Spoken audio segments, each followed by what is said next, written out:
الحمد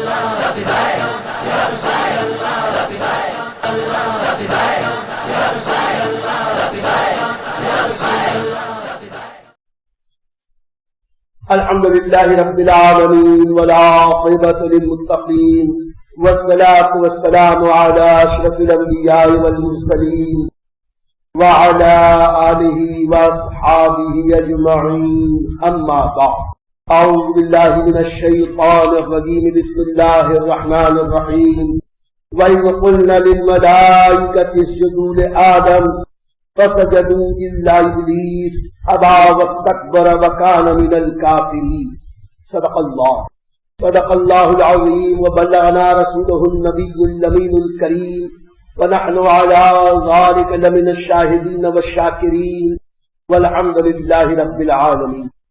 قال الله تبارك وتعالى في شان حبيبه الأعلى إن الله وملائكته يصلون على النبي يا أيها الذين آمنوا صلوا عليه وسلموا تسليما.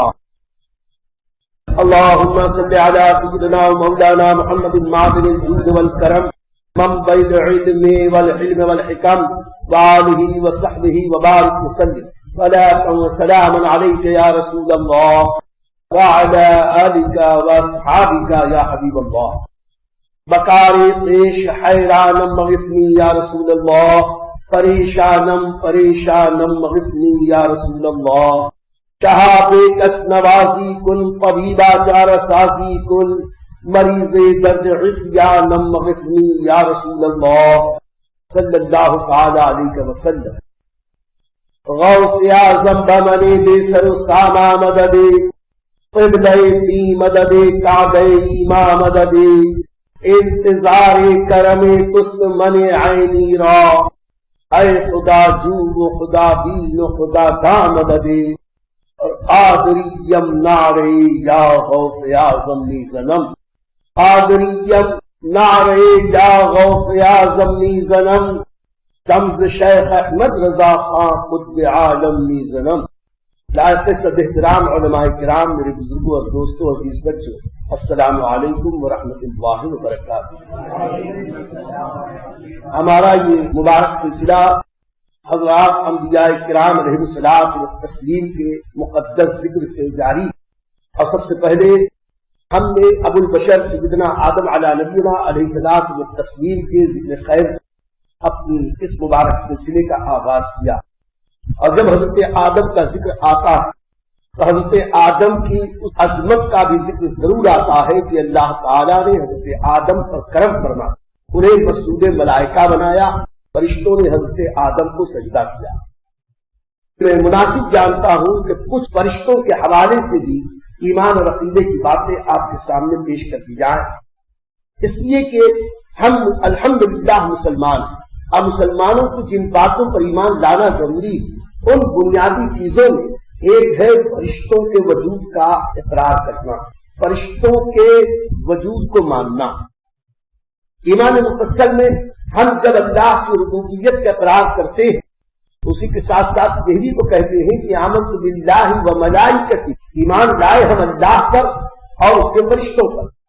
تو ضرورت ہے کہ ہم عوام اہل سنت کو بتائیں کہ حقیقت میں فرشتے ہیں کیا اور ان کے تعلق سے اسلامی تعلیمات کی روشنی میں ہمیں کیسا عقیدہ رکھنا چاہیے. یہ اس لیے بھی ضروری ہے کہ حقیقت میں یہ کہ فرشتوں کو انسان اپنی آنکھوں سے دیکھ نہیں پاتا، یہ نادیدہ ہے. اس وجہ سے بغیر دیکھی ہوئی چیز کو جاننا اور ماننا بڑا مشکل ہے.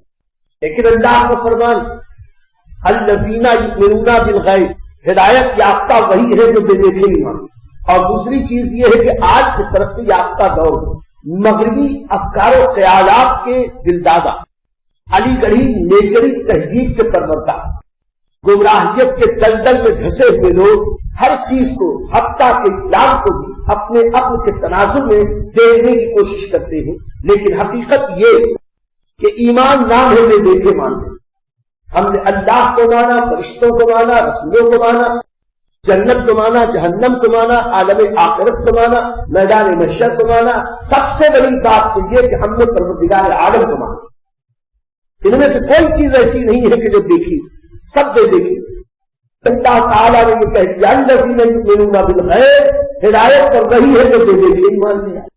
حقیقت یہ ہے کہ ہم نے نہیں دیکھا، لیکن یہ دیکھنے والے نے کہاں مان لیا؟ حضور اکرم سید عالم صلی اللہ علیہ وسلم سے اس کا پتہ چلا۔ اس لیے ایمانیات کے بعد میں اللہ رب العزت کی ربوبیت، اس کے رسولوں کی رسالت، اس کے نبیوں کی نبوت کے ساتھ ساتھ فرشتوں کے وجود کا اقرار کرنا، یہ بھی ضروریات دین ہے۔ اور اگر ہم قرآن پاک کی آیات پر غور کریں اور احادیث طیبات پر غور کریں تو یقین کرنا پڑتا ہے کہ فرشتوں کا وجود حق ہے۔ لیکن آج کچھ لوگ کہتے ہیں کہ ہم نے نہیں دیکھا، کیسے مان لیں؟ ہم کہتے ہیں کہ اگر ہر وہ چیز جسے ماننے کے لیے دیکھنا ضروری ہو تو آپ سے ہم یہ پوچھتے ہیں کہ ہوا کو کس نے دیکھا؟ آپ کے بدن میں درد ہے، درد کو کس نے دیکھا؟ آپ کے بدن میں بخار ہے، بخار کو کس نے دیکھا؟ غم کے احساس کو کس نے دیکھا؟ خوشی اور مسرت کے جذبات کو کس نے دیکھا؟ کسی نے دیکھا نہیں لیکن مانتے تو ہیں۔ پھر یہ کیسے آپ کہتے ہیں کہ ہم صرف اسی کو مانیں گے جسے دیکھیں گے؟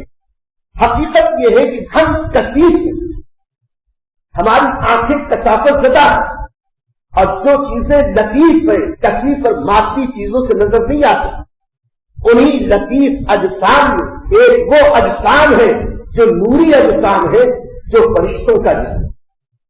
تو فرشتوں کے تعلق سے چند باتیں ہم آپ کے سامنے عرض کر دیں کہ یہ فرشتے کیا ہیں۔ دراصل فرشتے نوری اجسام، ہمارا جسم مادی ہے، مادیت زدہ، ہمیں اللہ نے مٹی سے بنایا ہے، لیکن فرشتوں کو اللہ نے نور سے بنایا۔ تو ہم خاکی جسم والے ہیں، فرشتے نوری جسم والے ہیں۔ فرشتوں کو اللہ نے اور طاقت دی ہے کہ وہ جو چاہے شکل اختیار کریں۔ ہمیں اللہ نے جو شکل و صورت دے دی ہم تبدیل نہیں کر سکتے۔ ہم مرد ہیں تو مرد ہیں، ہم بچے ہیں تو بچے ہیں، بوڑھے ہیں تو بوڑھے ہیں۔ اگر کوئی آج پلاسٹک سرجری کے ذریعے، دوا کے ذریعے کسی اور کو تھوڑی بہت تبدیلی اپنے اندر کر سکتا ہے، یہ اتنی معمولی تبدیلی ہے جو نیگلیجیبل ہے، قابل نظر انداز۔ ہم اپنے وجود کو تبدیل نہیں کر سکتے، لیکن فرشتوں کو اللہ تعالیٰ نے وہ طاقت دی ہے کہ فرشتے نور سے بنے ہیں، وہ جو چاہے شکل اختیار کریں۔ وہ کبھی انسان کی شکل بھی اختیار کر سکتے ہیں، کبھی کسی اور دوسرے جاندار کی۔ اس تعلق سے وہ مشہور واقعہ عرض کریں کہ اللہ تعالیٰ کے پیارے حبیب سید عالم صلی اللہ علیہ وسلم کی بارگاہ میں حضرت جبریل امین کم و بیش 24,000 بار حاضر ہوئے۔ 24,000 بار کی حاضری میں کب کب کیسے کیسے حاضر ہوئے وہ تو آنے والے جانے، جن کے پاس وہ آئے وہ نبی کریم جانے۔ البتہ بعض ایسے بھی مواقع آئے، حضرت جبریل امین آئے، اللہ کے نبی صلی اللہ علیہ وسلم نے بھی ملاحظہ فرمایا اور دوسرے صحابہ کرام نے بھی اپنی مادی آنکھوں سے دیکھا۔ بہت مشہور حدیث جسے حدیث جبرائیل کے نام سے محدثین جانتے ہیں، اس کے راوی حضرت سیدنا فاروق اعظم رضی اللہ تعالیٰ عنہ، متعدد محدثین نے اس حدیث کو اپنی کتاب میں ذکر فرمایا اور کہتے ہیں کہ ایک بار ہم نبی کریم رؤوف الرحیم صلی اللہ علیہ وسلم کی بارگاہ میں حاضر تھے۔ ایسے میں ایک آنے والے آئے جو بہت صاف ستھرے سفید اجلے کپڑے میں، جن کے بعد انتہائی سیاہ تھی، بدن پر کپڑوں پر آثار سفر بھی ظاہر نہ تھے، ہم میں سے کوئی ان کو پہچانتا بھی نہ تھا۔ لگتا تو یہی تھا کہ یہ یہاں کہیں نہیں، کہیں سے آئے ہیں، لیکن اگر دور سے آئے ہیں تو آثار سفر بدن سے ظاہر ہونے چاہیے، وہ بھی نہیں آئے۔ سلام عرض کیا، آقا کریم علیہ السلام تسلیم نے جواب دیا، قریب طلب فرمایا۔ جب قریب ہوئے تو آقا کریم ارشاد فرماتے اور قریب آؤ اور قریب آؤ۔ اتنے قریب ہوئے کہ جب وہ تو زانو بیٹھے کہ ان کے زانو رسول اللہ صلی اللہ علیہ وسلم کے زانو سے مل گئے، گھٹنے سے گھٹنا مل گیا۔ یہ ساری باتیں اس بات پر دلالت کر رہی ہے کہ آنے والا مادی جسم لے کر آ رہا، گھٹنے سے گھٹنا مل گیا۔ آنے والے نے اپنے دونوں ہاتھ اپنے زانو پہ رکھے اور نبی کریم صلی اللہ علیہ وسلم سے کچھ سوالات کیے۔ تو سوالات میں یہی تھا کہ ایمان کیا ہے، اسلام کیا ہے، احسان کیا ہے. نبی کریم صلی اللہ علیہ وسلم ان کے جوابات عطا فرماتے رہے. ہر سوال کے جواب پر وہ یہی کہتے کہ سچ کہا آپ نے یا رسول اللہ، سچ فرمایا آپ نے یا رسول اللہ. راوی حدیث حضرت فاروق اعظم کہتے ہیں ہمیں حیرت بھی ہوئی کہ خود ہی سوال کر رہے ہیں اور جواب پا کر خود ہی تصدیق بھی کر رہے ہیں. ایسا لگتا ہے کہ جیسے جوابات کا علم انہیں پہلے سے ہے. اس کے بعد وہ سلام کر کے رخصت کیا. آقا کریم علیہ الصلوۃ والسلام نے ان کے جانے کے بعد ارشاد فرمایا ذرا دیکھو ان کو بلا کر لاؤ. دیکھنے کے لیے گئے تو باہر کوئی نظر نہیں آئے. حضور صلی اللہ علیہ وسلم نے تبسم فرماتے ہوئے ارشاد فرمایا یہ جبرائیل تھے جو تمہیں دین سکھانے آئے. حضرت جبریل امین انسانی شکل میں آئے اور حضرت صحابہ کرام نے دیکھا. اسی کے ساتھ ساتھ صحابہ کرام میں ایک انصاری صحابی ہے حضرت دحیہ کلبی رضی اللہ تعالی، بڑے ہی خوبصورت حسین. ان کے تعلق سے بھی آتا ہے کہ اکثر حضرت جبرائیل انسانی شکل میں آتے تھے تو حضرت دحیہ کی شکل میں آتے. وہ آتے بارگاہ مصطفیٰ میں حاضر ہوتے، اپنا کام مکمل فرماتے چلے جاتے. حاضرین یہ سمجھتے کہ حضرت دحیہ آئے ہیں. جب وہ چلے جاتے تو آقا فرماتے کہ یہ جبرائیل کے جو آئے تھے اللہ کا پیغام لے کر. اس طریقے سے بہت ساری روایتیں ہیں جس سے یہ ثابت ہوتا ہے کہ فرشتے نوری جسم ہیں.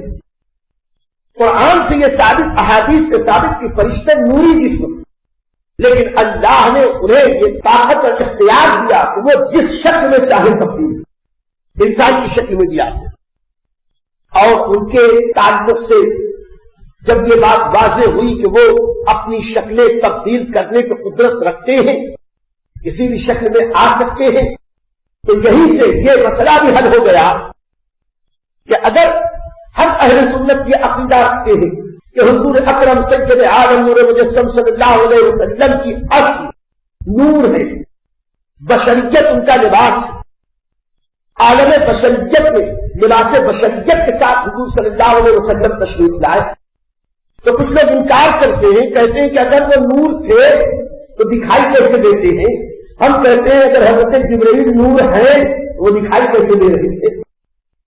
نور کے ساتھ ساتھ جب اللہ تعالیٰ نے جس شکل میں بھیجا اس شکل کی ساری خوبیوں کے ساتھ بھیجا. حضرت جبرائیل امین نور ہے، لیکن جب حضرت دحیہ کی شکل میں یا جیتی اور انسان کی شکل میں آئے تو کپڑے پہن کر آئے تھے اور سر کے اوپر باقاعدہ بال تھے کالے رنگ کے تھے، گورا رنگ کالا بال، دانت آنکھ ناک کان سر، اور انسان کی شکل میں ایک بار اور آئے تھے. بات یاد آئی تو عرض کریں کہ حضرت ابراہیم علیہ الصلوۃ والسلام یہ بہت ہی مہمان نواز تھے. بغیر مہمان کے کھانا ان کو اچھا نہیں لگتا تھا. ایک دن مہمانوں کے انتظار میں بہت دور تک گئے، جو مہمان آئے تو دو مہمان تھے. حضرت ابراہیم علیہ السلام نے اپنے دسترخوان پر بٹھایا. جب وہ لوگ کھانے کے لیے دسترخوان پر بیٹھے تو حضرت ابراہیم علیہ السلام نے ملاحظہ فرمایا کہ یہ دونوں جو مہمان ہیں یہ کھانے کو اٹھاتے ہیں تو ان کا ہاتھ کھانے تک نہیں پہنچ پاتا، ان کا ہاتھ منہ تک نہیں پہنچ پاتا. یہ کھانے کے انداز کو اپنا رہے، کھا نہیں رہے.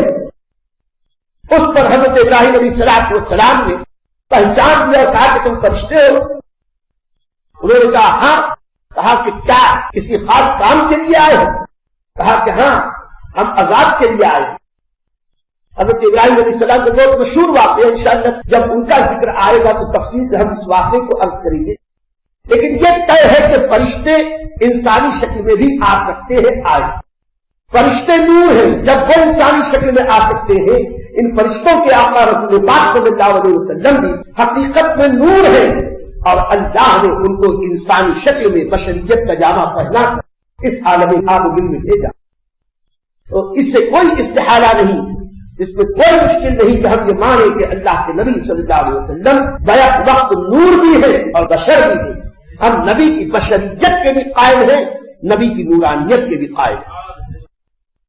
بہرحال بات چل رہی تھی فرشتوں کی کہ فرشتے نوری اجسام ہیں، جو چاہیں شکل اختیار کر لیں، کبھی انسان کی شکل میں کبھی کسی دوسری شکل میں.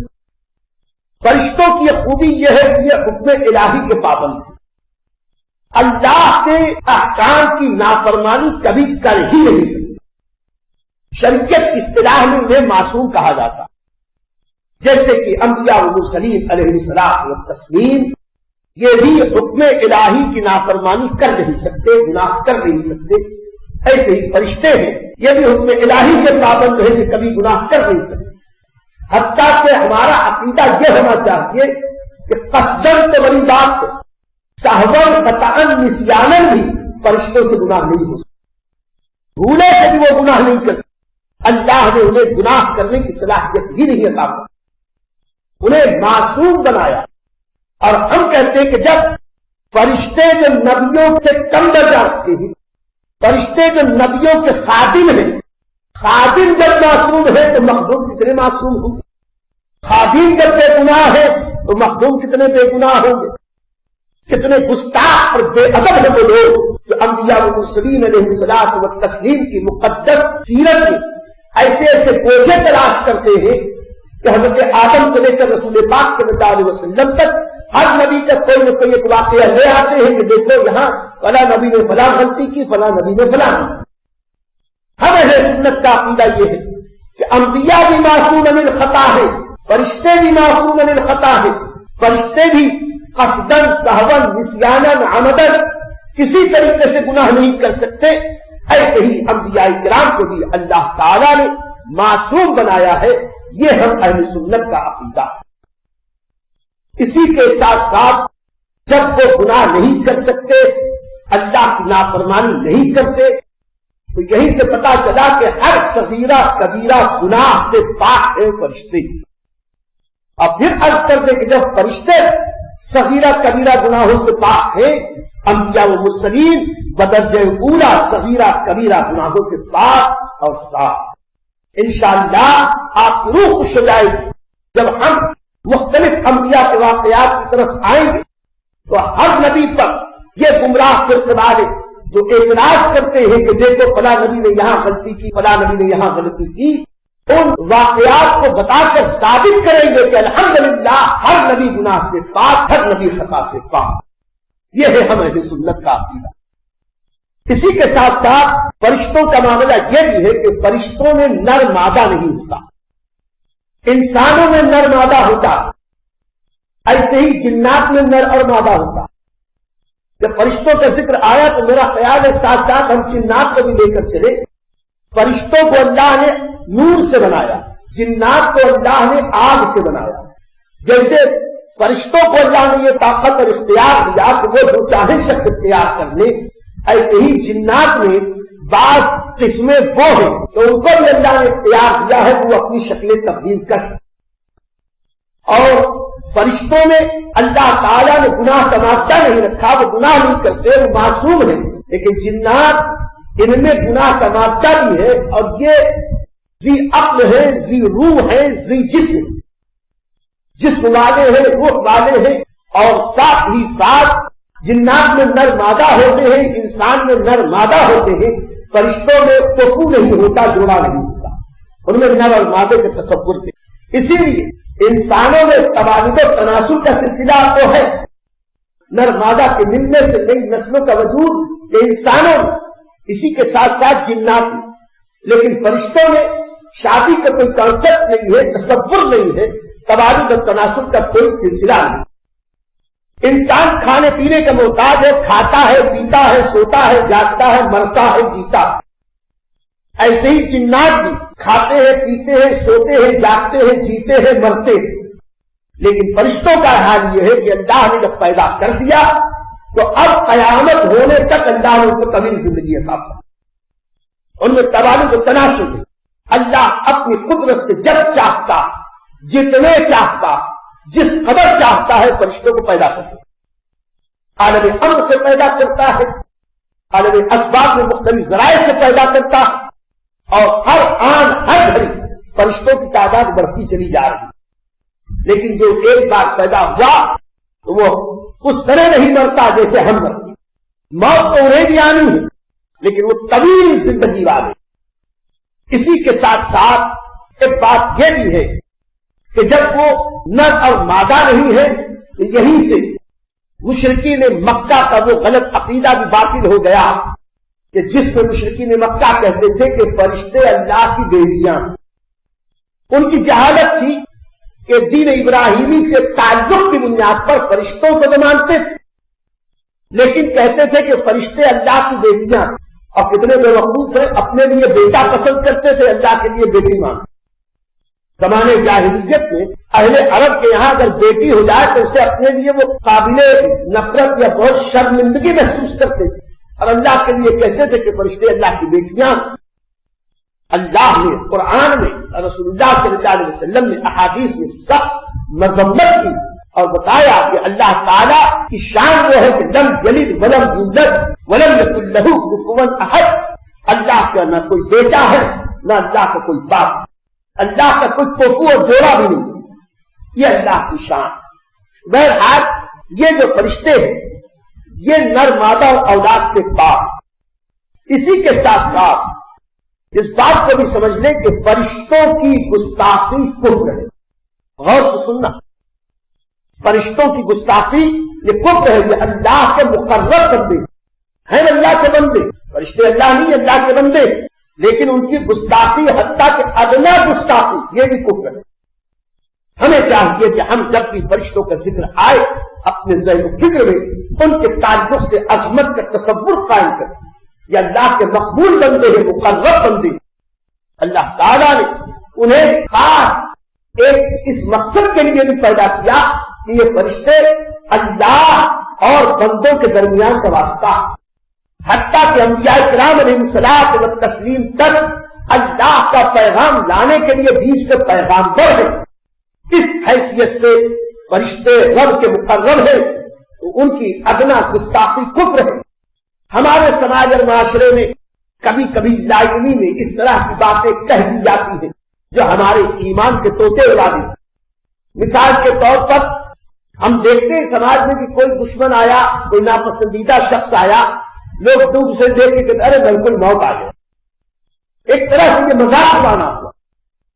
علماء فرماتے ہیں کہ اس طرح سے کسی دشمن کو یا کسی ظالم کو یہ کہنا کہ بالکل موت آ گئے, یہ قریب قریب کو یہ حضرت ملک الموت کی گستاخی ہے. اور اسلام اس کی اجازت نہیں دیتا کہ جو اللہ کے مقبول بندے ہیں ان کی شان میں ادنا سی بھی گستاخی کی جائے. اب یہیں پر جو فقیر عزیزی عرض کرتا ہے جب فرشتوں کی گستاخی کفر ہے تو فرشتوں کے آقا نبی پاک صاحب الاولاد صلی اللہ علیہ وسلم کی گستاخی کفر کیوں نہ ہو؟ یقیناً اگر فرشتوں کی بارگاہ بڑی نازک بارگاہ ہے تو اس سے زیادہ نازک تر بارگاہ انبیاء و مرسلین علیہ الصلوۃ والتسلیم کی بارگاہ ہے. اس لیے ان مقربان بارگاہ الہی کی بات جب بھی آئے تو ذہن و فکر کو, ہوش و حواس کو ہمیشہ باادب رکھنا یہ ہمارے لیے لازمی ہے, ضروری. اسی کے ساتھ ساتھ بات کو بھی خیال رکھیں کہ فرشتوں کے وجود کا انکار کفر ہے. اس لیے کہ قرآن سے ثابت ہے فرشتوں کا وجود. یوں ہی جنات کا وجود کا انکار کرنا یہ بھی جائز نہیں. جنات کا وجود یہ بھی قرآن پاک سے ثابت ہے. جس چیز کا ثبوت قرآن سے مل جائے تو اس کا انکار کرنا کفر ہو جاتا. فرشتوں کا وجود قرآن سے ثابت, جنات کا وجود قرآن سے ثابت. تو اب اگر کوئی اس کا انکار کرے, مثال کے طور پر بارہا عرض کیا جا چکا کہ علی گڑھ سے نیچری تحریک جب چلی وہ کہنے لگے جو کچھ ہے نیچر, جو کچھ ہے نیچر.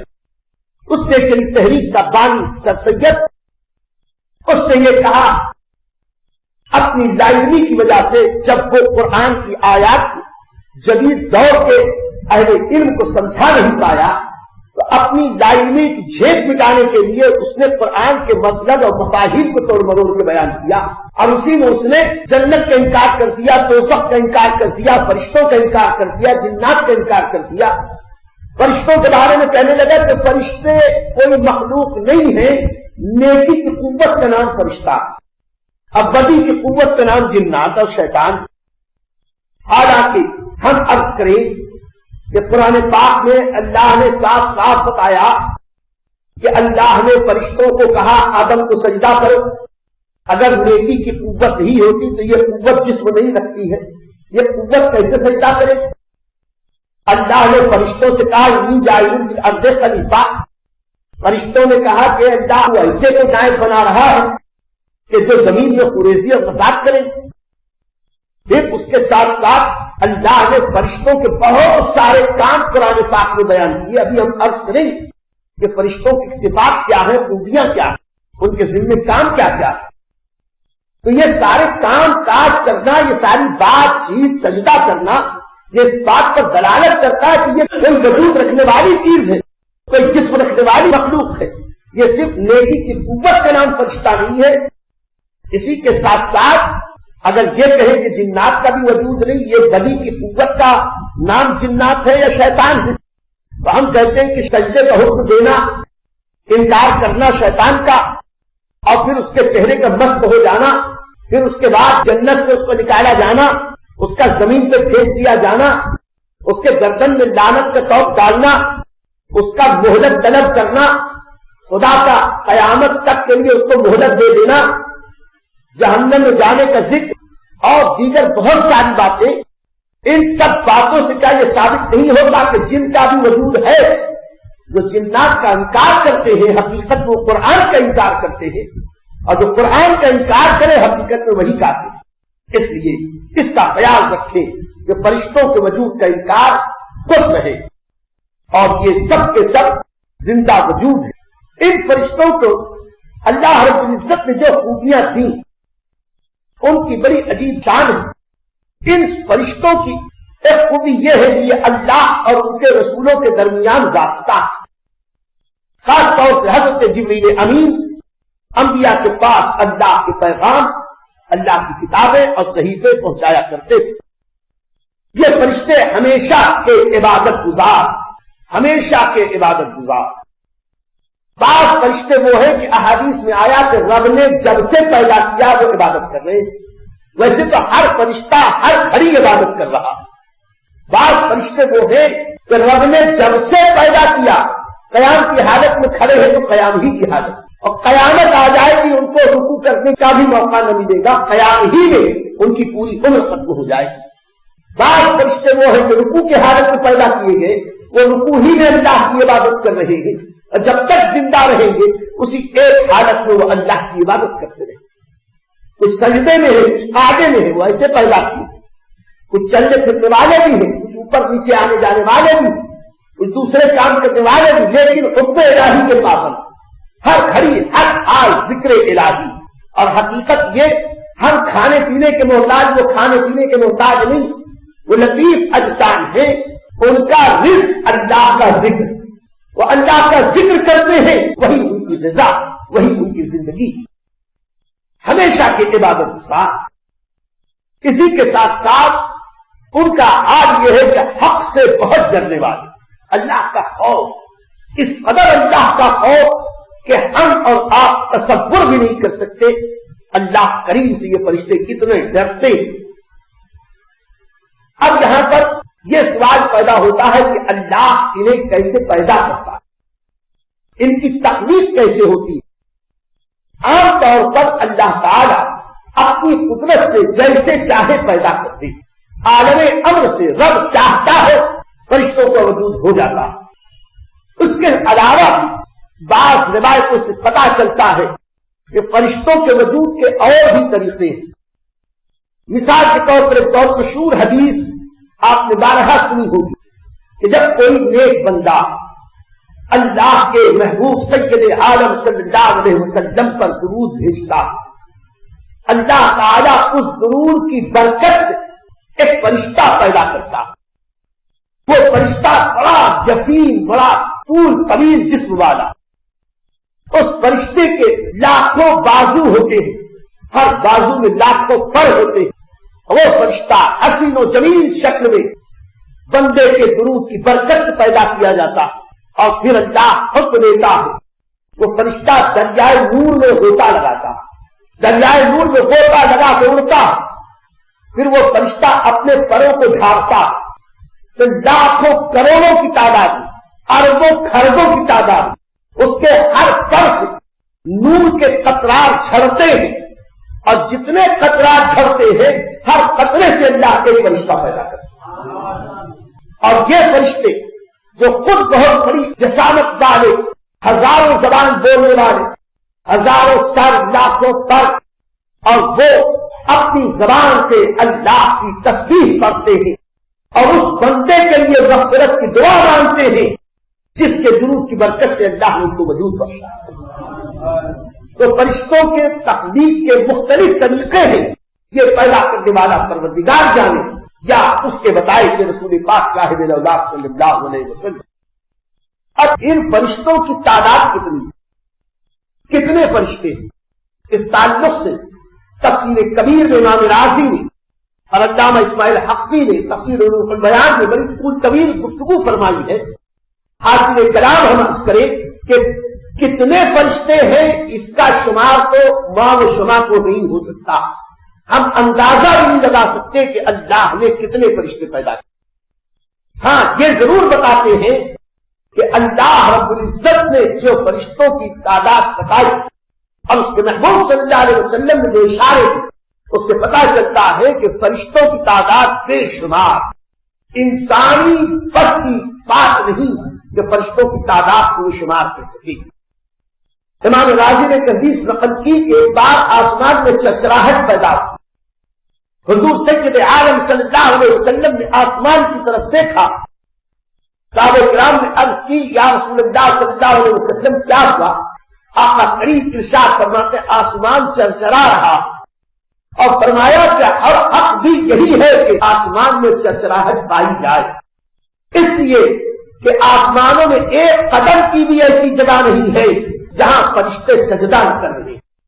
جب یہ فرشتے بار بار سجدہ کرتے ہیں تو بوجھ سے آسمان چرچراتا۔ اب آپ سوچیں کہ وہ آسمان جس آسمان کو اللہ نے بغیر ستون اور سہارے کے قائم فرما دیا ہے، اور اتنا عظیم، اتنا طویل کہ آج کے سائنسدان اس کا حساب نہیں بتا سکتے کہ اس دنیا سے کتنے ارب گنا بڑا یہ آسمان، اس زمین سے لاکھوں کروڑوں گنا بڑے بڑے تو ایک ایک ستارے ہیں، اور اتنے ستارے ہیں کہ اب تک لوگ ستارے کو گن نہ پائے ہیں۔ تو جب یہ ستاروں کا یہ حال ہے تو آسمان کتنا بڑا ہو، اور اتنے بڑے آسمان پر یہ جب فرشتے سجدہ کرتے ہیں جو آسمان چرچراتا ہے، یہ تو وہ آسمان ہے جو پہلا آسمان تھا۔ اس تعلق سے ایک دوسری حدیث یاد آئی کہ بتایا گیا کہ روئے زمین پر جتنے انسان ہیں ان سے 10 گنا زیادہ زمین پر جنات، جنات کے 10واں حصہ انسان، اور جن اور انس ان دونوں کو اگر ملا لیا جائے تو جنات اور انسان کی جو تعداد ہے تقریباً اس سے 10 گنا زیادہ خشکی کے جانور، اور جن انسان اور خشکی کے جانور ان سب کو جمع کر لیا جائے تو ان سے 10 گنا پرندے، سارے پرندوں کو، خشکی کے جانوروں کو، انسان کو، جنات کو، ان سب کو ملا لیا جائے تو ان سے 10 گنا دریائی جانور، اور ان سب کو جمع کر لیا جائے اس سے 10 گنا زیادہ وہ فرشتے ہیں جو صرف زمین پر، وہ فرشتے جو زمین پر 10 گنا زیادہ۔ اور یہاں پر یہ بھی عرض کر دے کہ پہلے زمین پر فرشتے نہیں تھے، پہلے تو اللہ نے حضرت آدم علیہ نبینا علیہ الصلوۃ والتسلیم سے تقریباً 60,000 سال پہلے روئے زمین پہ جنات کو بسایا تھا، اور یہ جن آپس میں جب خونریزی اور فساد کرنے لگے تو ان کی سرکوبی کے لیے اللہ نے جن فرشتوں کو زمین پہ بھیجا تھا یہ تمام فرشتوں کا ایک مختصر کا حصہ تھا، تو جنہیں زمین پر بھیج دیا رب نے ان کو حکم دیا کہ تم زمین ہی پر، یہ جو زمین پہ آج بہت تھوڑے قلیل، لیکن یہ زمین، ہوا، پانی کی ساری مخلوقات سے 10 گنا زیادہ زمین کے فرشتے، اور زمین کے سارے فرشتے کے سارے انسان اور ساری مخلوقات کو ملا دے تو ان سے 10 گنا زیادہ پہلے آسمان کے فرشتے۔ اسی طرح بڑھاتے چلے جاؤ 7ویں آسمان تک، ان 7 آسمان کے بعد اللہ تعالیٰ کے یہ جتنے فرشتے، ساری مخلوقات، ان سب کو جمع کر لیا جائے یہ سب ایک حصہ ان سے 10 گنا زیادہ عرش الہی کے ایک پردے کے اوپر فرشتے، اور روایتوں میں آیا کہ 60 لاکھ حجابات میں عرش الہی چھپا۔ آپ سوچیں کہ جب ہر پردے پر اتنے فرشتے ہیں تو فرشتوں کی تعداد کو کون گن سکتا؟ اور پھر فرمایا گیا ان 60 لاکھ پردوں کے جتنے فرشتے اور نیچے کی ساری مخلوقات، ان سب کو جمع کیا جائے، ان سے 10 گنا زیادہ فرشتے وہ ہیں جو عرش الہی کا طواف کرتے، عرش الہی کا طواف کرنے والے فرشتے جب سے پیدا ہوئے وہ عرش الہی کا طواف ہی کر رہے ہیں۔ اور فرمایا گیا کہ عرش الہی کے طواف کرنے والے فرشتے، ان سب کی تعداد کو اگر دیکھا جائے اور جتنے ہیں سب کو ملا دیا جائے تو حاملین عرش الہی کا پایا تھامنے والے فرشتے وہ اتنے ہیں کہ وہ سمندر ہے کہ یہ سب مل کے ایک قطرہ۔ یہ صرف سمجھانے کے لیے بتایا گیا، ورنہ حقیقت یہ ہے کہ قرآن میں اللہ نے فرمایا کہ اللہ کے تشدد کو نہیں گن سکتا، یہ اللہ کی حکومت ہے، یہ اللہ کے لشکر ہے، اللہ کے لشکر وہ ہے جن کو نہ کوئی گن پایا ہے نہ گن سکتا۔ لامحدود قدرتوں والا پروردگار ہے، اس لامحدود قدرتوں والے پروردگار کی یہ ادنا سی قدرت ہے، یہ جو ساری مخلوقات کا جلوہ، یہ ہے اللہ رب العزت کی شان، اور یہ ہے اہل سنت کا مطلب، ہم اپنے خدا کو لامحدود قدرتوں والا مانتے ہیں۔ اور جو یہ کہے کہ کوئی کسی نبی کو کسی ولی کو خدا سے بڑھا دیتے ہیں تو اس سے بڑھ کر کوئی بیوقوفی نہیں ہو سکتی، کہ جب خدا کی کوئی حد ہی نہیں ہے تو خدا سے کسی کو کون بنا سکتا ہے؟ آج یہ ہے فرشتوں کی بات۔ اب اس کے ساتھ ساتھ اگر ہم فرشتوں کی اور کثرت ملاحظہ کریں تو ہمیں اور روایت یاد آتی ہے۔ حضور سید عالم صلی اللہ علیہ وسلم ارشاد فرماتے ہیں کہ جب معراج کی شب حضرت جبریل کے ساتھ رب کی بارگاہ میں حاضر ہونے کے لیے چلا، آسمانوں پر ایک جگہ میرا گزر ہوا کہ ایک طرف فرشتوں کی ایک قطار نکلتی ہوئی نظر آئی اور چلتے ہوئے وہ دوسری طرف غائب ہوتی نظر آئی۔ جہاں تک نگاہ کام کرتی تھی اتنی دور سے یہ فرشتے آ رہے تھے، اور جہاں تک دوسری طرف نگاہ کام کرتی تھی وہاں تک فرشتے جا رہے تھے۔ ترین وہ فاصلہ ان کی گزرگاہ، سرکار علیہ الصلوۃ والسلام فرماتے ہیں اے جبریل یہ اللہ کی کون سی مخلوق؟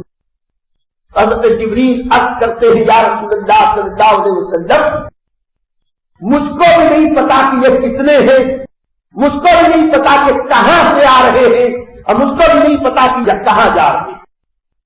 حضرت جبریل امین کی عمر کتنی ہے آپ کو پتا ہے، لیکن حضرت جبریل کہتے ہیں میں جب سے پیدا ہوا میں ان کو ایسے ہی دیکھ رہا ہوں، ادھر سے آ رہے ہیں ادھر سے جا رہے ہیں، کہاں سے آتے ہیں کہاں سے جاتے ہیں مجھ کو کچھ نہیں پتا۔ اب اللہ کے فرشتوں کی تعداد کا آپ اندازہ لگائیں کہ اللہ نے کتنے فرشتے بنائے، تو جس پروردگار کی قدرت کا ادنا کرشمہ اس کی ایک مخلوق ہے، اس کی قدرتیں کیا ہماری سمجھ میں آ سکتی ہے؟ حق یہی ہے کہ ہم اللہ کو ویسے مانتے ہیں جیسے اللہ کے نبی نے ماننے کا حکم دیا ہے، اس کے علاوہ ہم اور کچھ نہیں کہتے۔ انسان کے عقل میں سمانے والی ذات اللہ کی نہیں، انسان کی عقل میں سمانے والی صفات اللہ کی نہیں، اس کی قدرتیں لامحدود، اس کی ذات لامحدود، اس کی صفات لامحدود۔ اب یہاں پر بات اور سنتے چلے کہ ان فرشتوں کو اللہ رب العزت نے جو وجود بخشا ان کا کام کیا ہے؟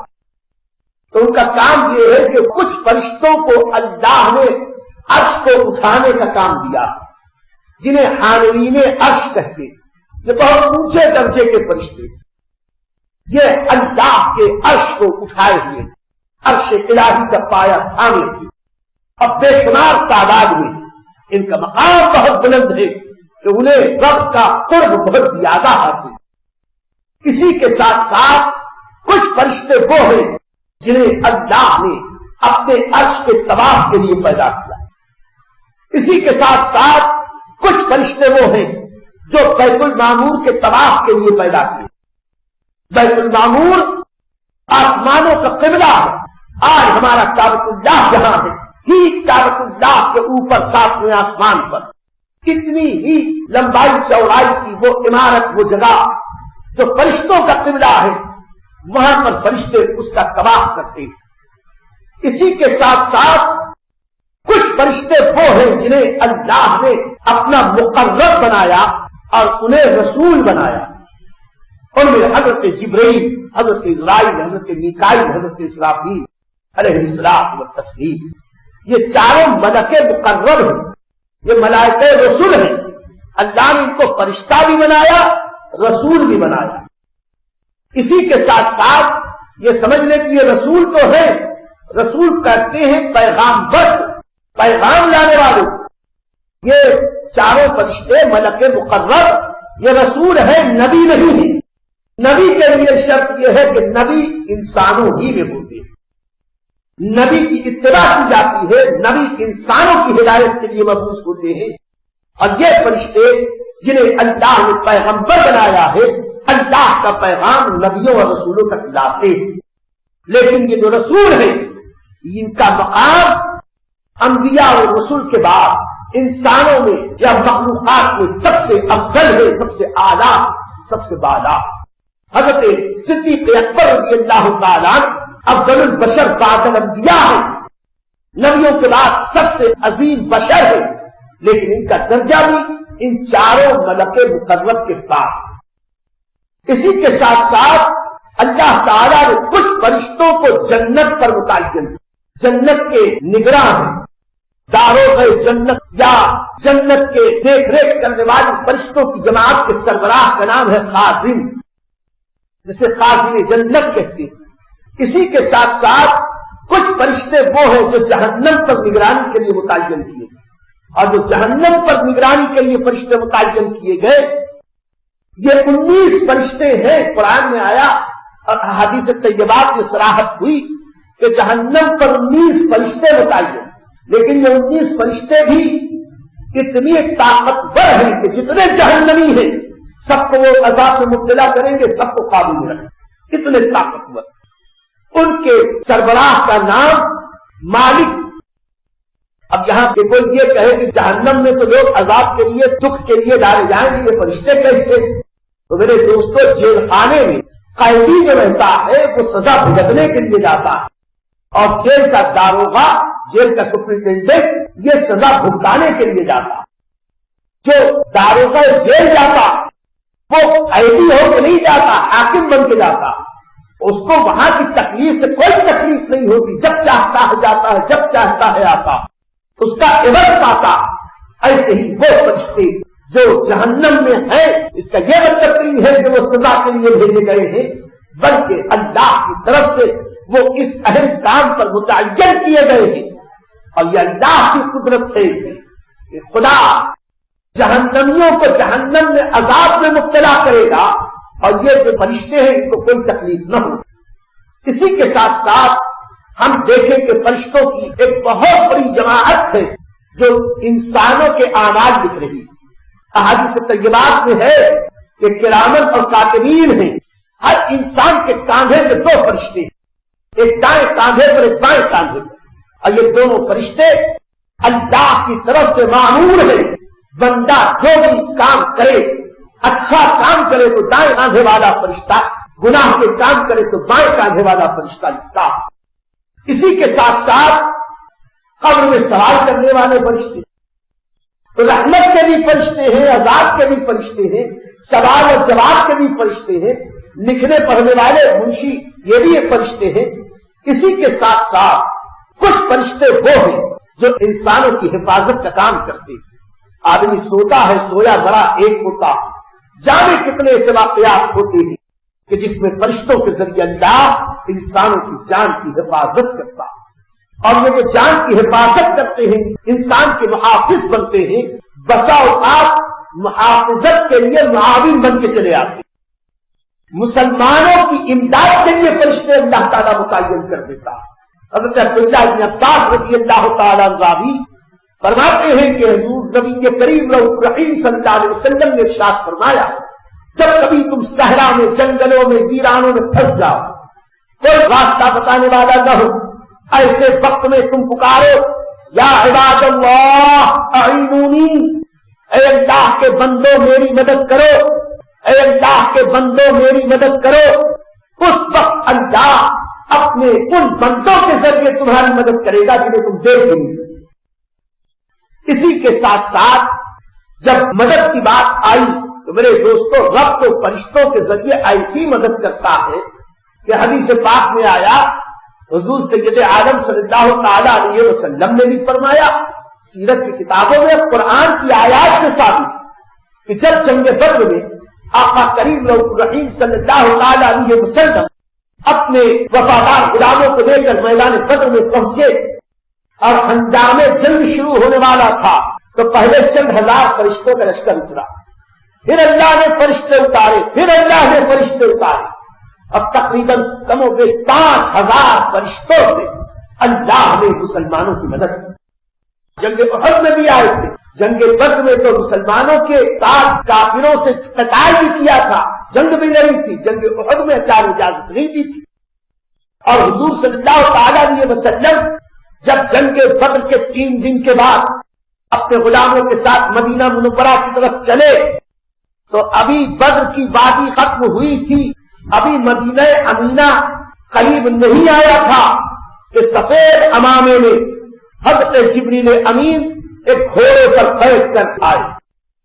حضور صلی اللہ علیہ وسلم فرماتے ہیں کہ جبریل جس گھوڑے پر بیٹھ کر آئے تھے اس گھوڑے کے ٹاپ سے گرد اڑ رہی تھی، اور وہ گرد جبریل کے لباس پر، جبریل کے امامے پر اللہ کے نبی کی خدمت کے لیے اور نبی کے صحابہ کی مدد کے لیے حضرت جبریل کی سرکردگی میں جب 5000 فرشتے آئے تھے، حضرت جبریل عرض کرتے ہیں یا رسول اللہ صلی اللہ علیہ وسلم، جب جنگ ختم ہوئی ہم نے رب کریم سے اجازت چاہی، اے اللہ جنگ بدر کا فیصلہ ہو گیا، اب ہمیں کیا حکم ہے، کیا ہم واپس آئیں؟ تو اللہ کریم نے حکم دیا، اے جبرائیل تمہیں اپنے محبوب کی خدمت میں بھیجا ہے، جب تک میرا محبوب اجازت نہ دے اس وقت تک آسمانوں میں تم واپس مت آئے۔ حضرت جبریل امین نے جب اجازت چاہی، رسول کریم رؤوف الرحیم صلی اللہ علیہ وسلم نے اجازت دی، یہ فرشتے پھر آسمانوں کی طرف گئے۔ ایسے ہی جب مسلمانوں کی مدد کی بات آئی تو یاد کرو حضرات ملائکہ فرشتوں نے ان انبیاء و مرسلین کی کتنی خدمتیں کی ہیں۔ حضرت آدم علیہ السلام وہ زمین پر آئے، یہاں کی تنہائی، یہاں کی ویرانی اور یہاں کی ظلمت سے طبیعت گھبرائی تو حضرت آدم کی انسیت کے لیے، ان کی تنہائی کو دور کرنے کے لیے اللہ نے حضرت جبرائیل کو بھیجا کہ جبرائیل جاؤ اذان پکارو۔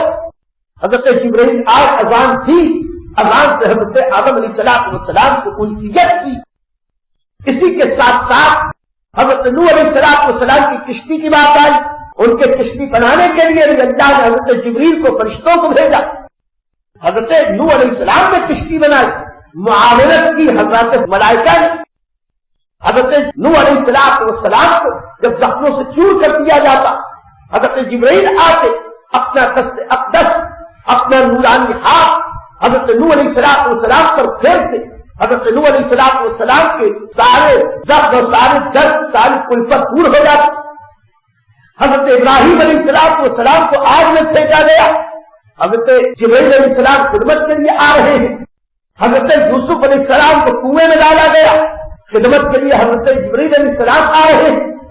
تو اللہ تعالیٰ نے مسلمانوں کے لیے، نبیوں کے لیے، نبیوں کے صدقے میں ان کے امتیوں کے لیے کیسے کیسے فرشتوں کی جماعت بھیجی۔ جب فرعونیوں نے حضرت موسیٰ علیہ السلام بنی اسرائیل کا پیچھا کیا، اس وقت بھی جب پانی میں فرعون کا گھوڑا جا نہیں رہا تھا، وہاں سے بھاگ رہا تھا، ایک گھوڑی پہ سوار ہو کر حضرت جبریل آئے، اور ان کی گھوڑی جب فرعون کے گھوڑے کے پیچھے آئی تو گھوڑی کی لالچ میں فرعون کا گھوڑا پیچھے دوڑا۔ حضرت جبریل علیہ السلام دریائے نیل میں اندر پہنچے اور آدھی دور کے بعد وہ تو نکل گئے، فرعون کے سارے لشکری پانی کے اندر بنا ہو گئے، اسی میں ڈوب گئے، سب کے سب مر گئے، ہلاک ہوئے۔ تو کہنے کا مقصد یہ کہ فرشتوں، بہت سارے فرشتوں کو اللہ تعالیٰ انسانوں کی امداد کے لیے مسلمانوں کا معاون بنا کے بھیجتا۔ اسی کے ساتھ ساتھ بہت سارے وہ فرشتے ہیں جن کے ذمے دنیا کے انتظامات تھے. یہ دنیا اس کے انتظامات فرشتوں کے ذمے ہیں. اللہ قرآن میں فرماتا ہے والمدبرات امرا، اللہ نے امر نافذ کر دیا، اس کی تدبیر فرما دی، فرشتوں کو متعین کر دیا، یہ کرو وہ کرو وہ کرو. تو جو کام فرشتے کرتے ہیں ان میں سے کچھ وہ ہے جو پانی برساتے ہیں. خاص طور سے حضرت میکائیل علیہ السلام کس جگہ پانی برسانا ہے، کتنا برسانا ہے، کب برسانا ہے، یہ فرشتوں کے ذمے ہے. اسی کے ساتھ ساتھ کچھ وہ فرشتے ہیں کہ ماں کے شکل میں بچے کی شکل و صورت بناتے. ایک روایت میں آیا کہ جب نطفہ ماں کے شکل میں پہنچتا ہے ایک فرشتہ اپنی ہتھیلی پہ لے کے رب کی بارگاہ میں پیش کرتا ہے، اے رب کریم اب تو حکم کرنا کیا کیا جائے. رب اجازت دیتا ہے کہ اسے قرار بخشو، تو وہ ماں کے شکل میں رکھ دیا جاتا ہے، نطفہ قرار پا جاتا ہے، انسان کا وجود ہو جاتا ہے. انسان کو شکل صورت دینا، یہ بچے کی شکل صورت بنانا، یہ اللہ نے بات فرشتوں کے ذمہ رکھا. یہ ہوا کہاں کیسی چلے، کتنی چلے، کس طرح کی ہوا چلے، یہ ہواؤں پر بھی اللہ تعالیٰ فرشتوں کو متعین رکھتا ہے. یہ فرشتے ہوا چلاتے ہیں. اور جب قوم سمود پر اللہ تعالیٰ نے عذاب نازل کیا تھا تو جو ہواؤں پر متعین فرشتہ ہے اسے حکم دیا تھا کہ ذرا سی ہوا کا سراغ بڑھا کر جہاں سے ہوا دنیا میں آتی ہے اس ہوا کے سوراخ میں تھوڑا سا اضافہ کر دے. روایت میں آیا کہ یہ انگوٹھی بھر سوراخ کیا تھا، انگوٹھی بھر سوراخ. اس سے اتنی ہوا آئی کہ ان کے گھر جو پہاڑوں میں تھے، غاروں میں تھے، ان کے گھروں کے اندر ہوا گئی. جن کے دروازے پتھر کے تھے، پتھر کے دروازے اڑ گئے. اور یہ ہوا جب اندر جاتی تھی تو ان کو اندر سے گھما کے باہر نکال جاتی تھی. وہ ہوا اتنی تیز تھی کہ ان کے نسلوں سے گھستی تھی اور ان کے پہاڑوں کے مکان سے نکل جاتی تھی.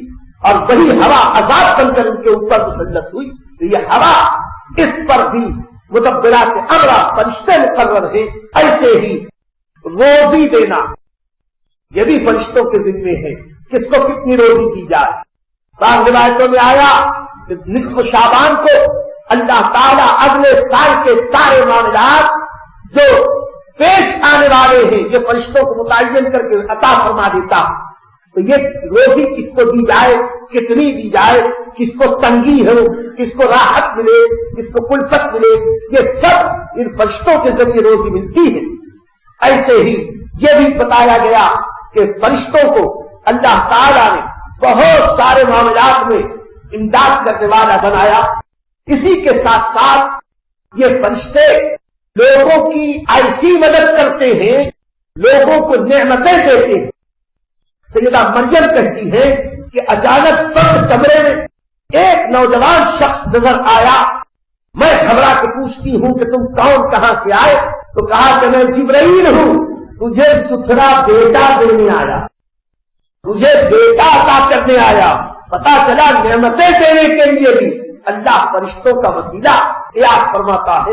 فرشتوں کے ذریعے اللہ مسلمانوں کی، اہل ایمان کی مدد فرماتا ہے. ایسے ہی کچھ فرشتے وہ ہیں جو قرآن سنتے ہیں. اگر قرآن کی تلاوت کرنے والا قرآن پڑھتا ہے تو قاری قرآن مومن کی داڑھی سے لچک کر کے قرآن سنتے. اور کچھ فرشتے وہ ہیں کہ جو مومنین قانتین کی مدد کے ساتھ ساتھ انہیں نیکیوں کی ترغیب دیتے ہیں.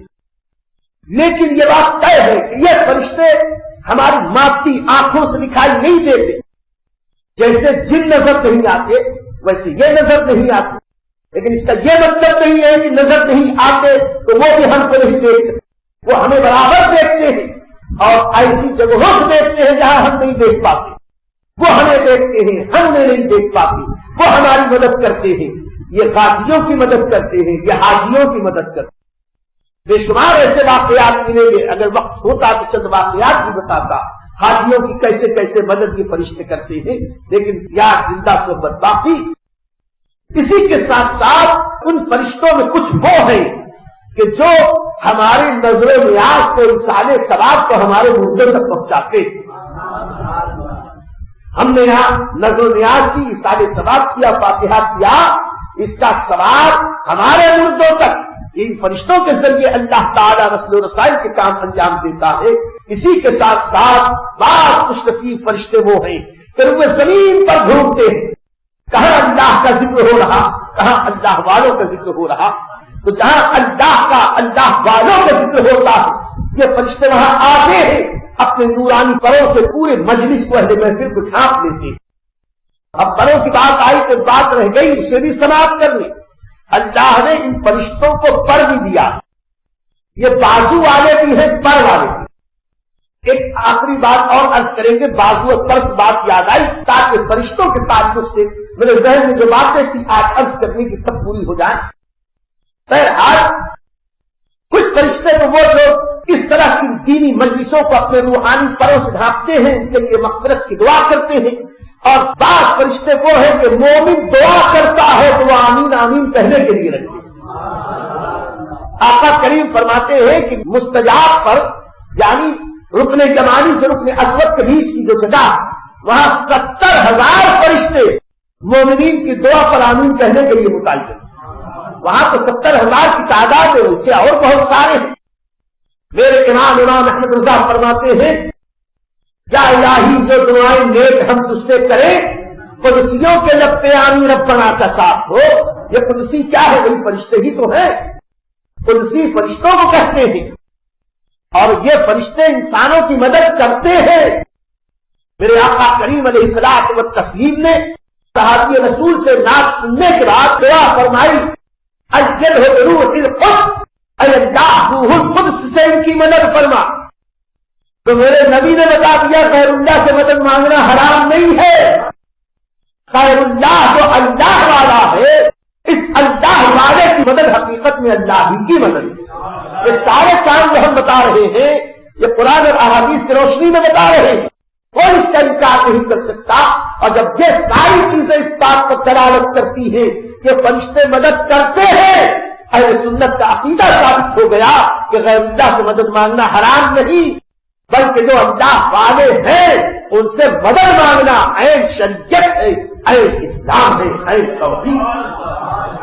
اسی کے ساتھ ساتھ کچھ فرشتے وہ ہیں جو روئے زمین پر ڈھونڈتے رہتے ہیں، کہاں نبی کا سچا غلام نبی پہ درود و سلام بھیج رہا ہے، جہاں درود و سلام پڑھا جاتا ہے ان کے درود کو، ان کے سلام کو یہ فرشتے لے کر سبز گنبد کے مکی کی بارگاہ میں حاضر ہوتے ہیں، وہاں پہنچتے ہیں اور عرض کرتے ہیں، یا رسول اللہ آپ کا فلاں غلام جو فلاں کا بیٹا ہے، وہاں اس درود والے کا بھی نام لیا جاتا ہے، اس کے باپ کا بھی نام لیا جاتا ہے، فلاں ابن فلاں، فلاں ابن فلاں نے یہ درود بھیجا، یہ سلام بھیجا، یہ درود بھیجا، یہ سلام بھیجا۔ اسی کے ساتھ ساتھ بہت سارے فرشتے وہ ہیں کہ جو حضور سید عالم نور مجسم صلی اللہ تعالی علیہ وسلم کے در توجد پر صبح شام حاضر ہوتے، 70,000 فرشتے صبح آتے، 70,000 فرشتے شام میں آتے، صبح والے شام تک، شام والے صبح تک، کہ آقا کریم علیہ الصلوۃ والتسلیم پر درود و سلام بھیجتے رہے۔ کتنے فرشتے ہیں نہ کوئی اندازہ کر سکتا ہے نہ کر سکتا ہے، فرشتوں کی یہ ستار ہے۔ اسی کے ساتھ ساتھ کچھ فرشتے وہ ہیں جو اللہ کے عذاب پر متعین، قوم عاد پر جو عذاب آیا، قوم سمود پر عذاب آیا، قوم لوط پر عذاب آیا، اور دیگر قوموں پہ اللہ کا عذاب آیا، ان فرشتوں کے ذریعے آیا۔ ساری گفتگو، سارے کلام پر دو باتیں ایمان اور عقیدے کی مسلک کے لیے جاؤ۔ ایک تو یہ جتنی باتیں ہم نے بتائیں، یہ بتاؤ یہ غیب ہے کہ شہود؟ جتنی چیزیں ہم نے بتائیں سب باتیں غیب ہیں، اور ان سب پر ایمان ہے کہ نہیں؟ اب بتاؤ کہ سب غیب کی باتیں ہیں، اس پر ایمان ہے تو مانو گے کہ نہیں کہ غیب کا علم ہمارے آقا علیہ الصلوۃ والسلام، ہمارے نبی غیب کا نبی ہے، اللہ نے انہیں غیب کا علم عطا کیا ہے۔ اور ہم کہتے ہیں اگر ان سب کو نہ مانے تو حقیقت میں ہم سچے پکے کامل مسلمان نہیں ہوتے، اور مانتے ہیں تو ماننا پڑے گا کہ نبی کے پاک صاحب الاولاد غیب کا نبی ہے، اللہ نے علم غیب کی نعمت میں عطا کی۔ اور دوسری بات کہ ان باتوں سے ثابت ہوا اللہ کی نعمتیں، اللہ کی رحمتیں، اللہ کی عنایتیں ان کے وسیلے سے ملتی، ان کے واسطے اور ذریعے سے ملتی۔ جب ان کے واسطے وسیلے اور ذریعے سے نعمتیں ملتی ہیں، مان لو کہ وسیلہ حق ہے۔ ہم اہل سنت جو وسیلے کے قائل ہیں، ہم قرآن پر عمل کرنے والے ہیں، وابتغوا الیہ الوسیلہ، اور اللہ کی جناب میں وسیلہ تلاش ہے۔ جو لوگ وسیلے کا انکار کرتے ہیں، حقیقت وہ قرآن کا انکار کرتے ہیں، حق اور حقانیت کا انکار کرتے ہیں، بدیہیت کا انکار کرتے ہیں۔ اللہ کریم ہم کو حق جاننے، ماننے، پہچاننے کی توفیق عطا فرمائے۔ اور پھر حرص کر دے کہ جب ایک ایک فرشتہ اتنی طاقت رکھتا ہے کہ اکیلا ایک فرشتہ حضرت میکائیل پوری دنیا میں بارش برسا ہے، اور فرشتے وہ کہ لوگوں کو روزی دے، ہم کہیں کہ فرشتے نے روزی دی تو بھی ہم مومن، تو ہم کہیں کہ فرشتے کے آقا رسول پاک نے روزی دی تو بھی ہم مومن۔ پھر کیا غلط کیا ہمارے آقا نعمت نے کہ کھاتے ہیں تیرے در کا، پیتے ہیں تیرے در کا، کھاتے ہیں تیرے در کا، پیتے ہیں تیرے در کا، پانی ہے تیرا پانی، دانا ہے تیرا دانا، سب آقا کریم علیہ السلام و تسلیم کے صدقہ۔ روزی اگر فرشتے دیتے ہیں یہ مانتے ہو، یہ بھی مان لو کہ روزی رسول پاک دیتے ہیں، اس لیے کہ آقا کریم خود فرماتے ہیں اللہ معطی و انا قاسم، اللہ عطا کرنے والا ہے، تقسیم میں کرتا ہوں۔ روزی نبی دیتے، نعمت نبی دیتے، ہمارے پاس جو کچھ ہے نبی کریم کا دیا ہوا انہی کا صدقہ ہے، انہی کی عطا۔ اسی کے ساتھ ساتھ ان فرشتوں کی طاقت اور قوت کا عالم یہ ہے، ایک اکیلا فرشتہ حضرت ملک الموت روح زمین کے ہر ذی روح کے پاس جا کر اس کی روح نکالتے ہیں، سب کو پہچانتے ہیں، سب کو جانتے ہیں، سب کی روح نکالتے ہیں، کب کس کی روح نکالنی ہے ان کو پتا۔ اتنا وسیع علم حضرت ملک الموت کو ہے۔ ہمارے آقا نعمت حضور سیدنا آدم علیہ السلام کو ان سے زیادہ علم، اور نبی پاک صاحب لولاک صلی اللہ علیہ وسلم کو ان سے زیادہ علم۔ تو جب ایک فرشتے کے علم کا مقابلہ پوری دنیا مل کر نہیں کر سکتی، تو حضرت اسرائیل کے بھی آقا حضرت آدم کی برابری کون کر سکتا ہے؟ اور جب ان کی برابری نہیں ہو سکتی تو رسول پاک کی برابری کون کر سکتا ہے؟ حقیقت یہی ہے کہ لم جاتے نذیروں کا کی نظری مثل تجھ پیدا جانا، جگراج کو تاج ترے سرسو ہے تجھ کو شہر گسرا جانا۔ اللہ تعالیٰ کرم فرمائے، ہم سب کے ایمان کی حفاظت فرمائے، حق اور حقانیت کو سمجھنے، جاننے، ماننے اور پہچاننے کی توفیق عطا فرمائے، اور نبی پاک صاحب لولاک صلی اللہ علیہ وسلم کا سچا عشق، سچی محبت نصیب فرمائے۔ ایک اور بات یاد آ گئی، تفنن تباہ کے لیے محبت سے سن لے کہ یقیناً ہمارے درود اور سلام کو پہنچانے کے لیے اللہ نے فرشتوں کا انتظام کیا ہے، لیکن نبی کریم فرماتے ہیں میرے کچھ امتی، میرے غلام محبت سے مجھ پر درود بھیجتے ہیں، محبت سے سلام بھیجتے ہیں، تو اہل محبت کا درود و سلام میں خود سنتا ہوں۔ آپ معمار ملت چینل کو سبسکرائب کریں، لائک کریں، اور اپنے مفید مشوروں سے، کمنٹ سے، مثبت کمنٹ سے ہمیں نوازیں۔ آپ سے گزارش ہے کہ اس چینل کو زیادہ سے زیادہ سبسکرائب کریں تاکہ ہم ہمارے پیغام کو دنیا کے کونے کونے تک پہنچا سکیں۔